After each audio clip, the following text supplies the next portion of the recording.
orang sehari nggak ngaji, itu rugi. Rugi. Apalagi kalau salahnya banyak. Ya? Apalagi kalau salahnya banyak. Solehnya sedikit, salahnya banyak, cita-citanya surga Firdaus. Ya, sesurga dengan Nabi lagi, kan? Nih contohnya nih, siapa yang pengen masuk surga Firdaus? Boleh angkat tangan. Baik. Yang pengen sesurga dengan Nabi boleh angkat tangan. Baik, turunkan.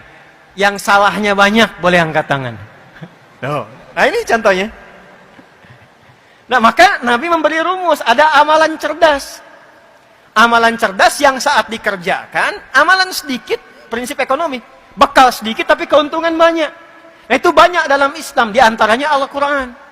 Ya, kalau ada orang berbuat salah, dihitungnya berapa? 1 kan? Ya, tapi jangan mudah mengatakan 1 tuh. Dari pagi sampai siang ini sudah berapa dikoleksi kesalahan tuh? Mata salah lihat kan? Telinga salah dengar.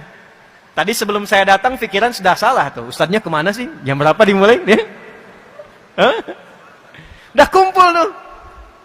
Tutup dengan 1. Nun. Lumayan gitu ya. Hilangkan. 1 dapat 10. Nah kalau ngajinya begitu, dapat kita pahala. Tapi isi Quran, fungsi Quran sebagai hudan, tidak kita rasakan. Akhirnya Al-Quran hanya menjadi ayat yang tertuliskan di mushaf, terdengar suaranya lewat bacaan. Yasin, terdengar, tertulis di mushaf.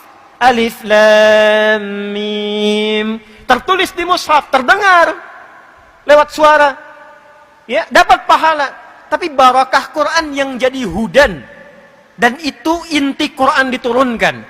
Syahrul Ramadan alladzi unzila fihil Quran hudan linnas.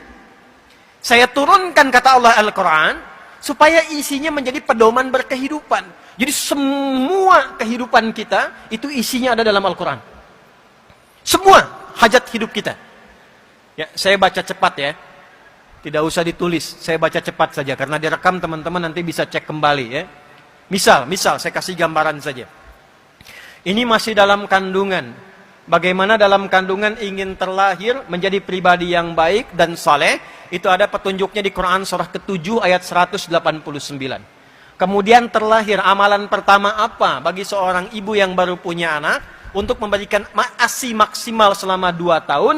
Amalan pertama apa bagi suami yang baru jadi ayah dan punya anak pertama? Turun Quran surah kedua ayat 233. Sampai usia 2 tahun ke menjelang baligh, amalan pertama apa yang mendekatkan dia dengan Allah? Taat pada orang tuanya dan mengenal lingkungan dengan baik. Turun Quran surah Luqman surah 31 ayat 13 sampai ayat 19.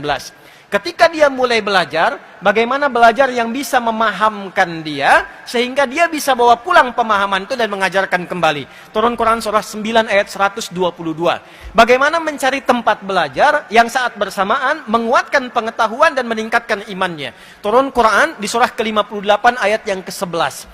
Lalu dalam pelajaran itu dia mulai menyebar. Ya, kadang-kadang orang Surabaya ke Jakarta, ada yang ke Timur Tengah, ada yang ke Amerika, menemukan tempat baru. Bertempat yang baru, ketemu orang baru, tapi tetap menjaga sikap takwanya. Turun Quran surah 49 ayat ke-13. Kalau menemukan jodohnya di situ, bagaimana cara melamarnya? Turun Quran surah ke-4 ayat yang ke-4. Terjadi pernikahan Quran ke-30 ayat ke-21. Tugas pertama saat menikah Quran surah ke-4 ayat 34. Suami mulai mencari nafkah yang standar Quran surah kedua ayat 168.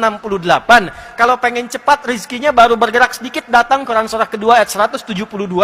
Kalau dia belum melakukan sudah dijamin dibuka kemudian rizkinya berkahnya pintu langit dan bumi. Quran surah ke-7 di ayat ke-96. Batuk. Kemudian dia mulai bekerja tidak mudah, diminta petakan tantangannya. Kadang-kadang ada yang kecil, menengah, ada yang berat. Turun Quran surah kedua ayat 214. Solusinya di Quran surah ketiga ayat 142. Detilnya di Quran surah kedua Al-Baqarah dari ayat 155 sampai 157. Kadang-kadang ada orang ingin menyingkirkan, orang ingin menyungkurkan. Bagaimana membuka usaha tapi tanpa nyogok, tanpa suap. Kalau ada solusi dibimbing Allah, kalau ada yang jahil ditolong. Turun amalan Quran surah 17 ayat 79 sampai dengan 80. Istri merawat anak di rumah, jangan dikira mudah. Kadang-kadang dia menolak, kadang berkata, turun bimbingan Quran surah 17 ayat 23 sampai dengan ayat 27. Sampai usia 40 tahun, sukses, bagus, anak ada, orang tua masih ada. Jangan disimpulkan itu hasil kesuksesan Anda. Boleh jadi ibunya yang menangis di keheningan malam, bapaknya yang serabutan bekerja, minta sama Allah supaya anaknya lebih hebat dibandingkan kedua orang tuanya. Ketika Anda mendapatkan kesuksesan itu, sertakan orang tua di dalamnya, sekalipun dalam doa. Maka turun Quran surah ke-46 di ayat ke-15. Anda terus bergerak lagi, harta makin banyak, bagaimana menjaga dan meningkatkannya. Turun skema dengan zakat. Quran surah ke-9 ayat 103 sampai dengan 109. Dikeluarkan di 8 golongan Quran surah 9 di ayat ke-60. Orang tua nggak dizakati, orang tua diinfaki. Tapi bukan cuma orang tua, ada 5 golongan. Spesifik Quran surah kedua ayat 215. Yang umum Quran surah kedua ayat 261 sampai dengan ayat 264. Naik lagi sampai sepuh, sampai kemudian berada dalam kondisi seperti kecil kembali, seperti bayi kembali, muncul masa pikunnya. Petunjuknya Quran surah 22 ayat yang kelima. Sampai kemudian menjelang sakaratul mautnya. Bagaimana sakaratul maut yang indah ketika nafas, kemudian kedatangan maut. Quran surah ketiga ayat 185.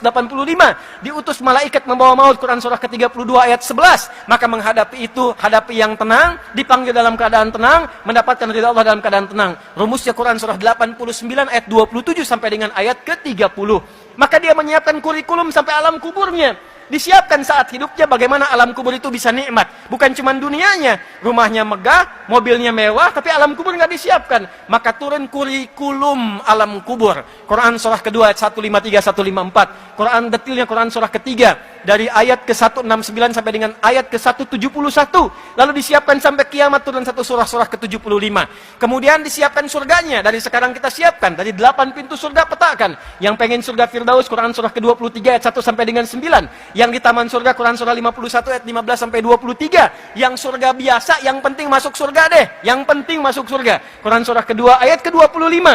Yang nggak masuk ke surga, tapi terancam neraka. Maaf, seringan-ringannya itu membakar semua tubuh sampai sekulit-kulitnya. Satu harinya sama dengan 1000 tahun. Satu detiknya sama dengan 48 hari. Quran surah keempat ayat 56. Yang paling dahsyat itu adalah neraka jahanam. Hati-hati, pelajari perilakunya, jangan sampai masuk ke situ. Siapa kualifikasinya? Turun Quran surah keempat ayat 140. Yang belum ke surga tapi tidak ke neraka, di tengah-tengah, 50-50, soleh 50%, salah 50%. Maka ditempatkan di tempat yang tinggi, bisa mengamati surga, takut mendengar jeritan orang neraka. Tempat tinggi yang bisa mengamati sekitarannya